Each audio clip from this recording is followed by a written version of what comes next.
Hello friends, good morning मित्रों, as you are know, the income tax law is one of the complicated law in India.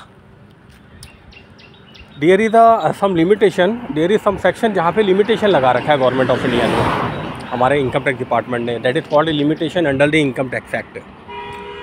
कुछ जैसे आपको 139(1) में original return file करनी है तो वो आपको 31 July of assessment year file करनी है. या अगर आपको कोई चैरिटेबल ट्रस्ट बनानी है, ट्रस्ट की अप्रूवल 80G फाइल करनी है, 12A फाइल करना है, तो वो that is with in 30 days of the incorporation of the trust.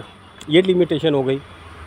और अगर आपने मान लीजिए कोई डिडक्शन क्लेम नहीं की, अब आपका कोई डिडक्शन रहता था, you have not claim the deduction, और आपने कोई रिफ़ंड लेना था, वो रिफ़ंड आप नहीं ले पाए, तो उसके लिए CBDT को एक पावर दिया गया है सेक्शन 1192 क्लॉज बी में कि SSC application for condone file कर सकता है, कंडोनेशन इन डिले फाइल कर सकता है. और application for condonation in delay जो फाइल कर सकता है, वहाँ पे एक टर्म यूज़ कर रखी है लॉ मेकर ने, that is called genuine hardship. अब different court across the India they have interpreted the genuine hardship in a different manner. उन्होंने जेन्युइन हार्डशिप को डिफरेंट मैनर में कर रखा है कि व्हाट इज़ जेन्युइन हार्डशिप. मान लीजिए किसी SSC को इनकम टैक्स रिटर्न फाइल करनी थी 31 जुलाई को, या जुलाई का महीना लास्ट डेट होती है, और उस as per income tax return he has a refund of 5 lakh rupees और 10 लाख रुपीज़ मान लीजिए. बट वो नहीं फाइल कर पाया, टाइम लिमिट एक्सपायर हो गई, बिलेटेड भी नहीं फाइल कर पाया, and time limit is lapse now. क्योंकि 139(8) में भरेगा, उसमें रिफंड मिलता नहीं, उसमें रिफंड का कोई प्रावधान नहीं है. There is no provision for refund under section 139(8).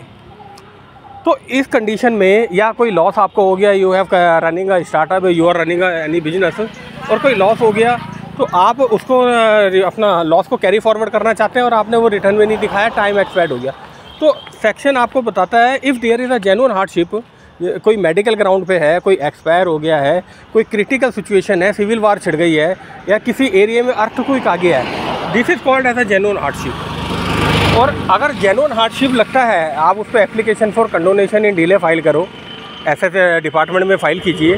और अगर वो एप्लीकेशन अप्रूव्ड हो जाती है, if the application is approved by the appropriate authority और the income tax authority, then you can file your, और अप्रूवल आ जाती है, तो फिर आप 119 क्लॉज सबसेक्शन 2 क्लॉज बी में अपना इनकम टैक्स रिटर्न फाइल कर सकते हैं और उसको कैरी फॉरवर्ड कर सकते हैं, रिफ़ंड क्लेम कर सकते हैं.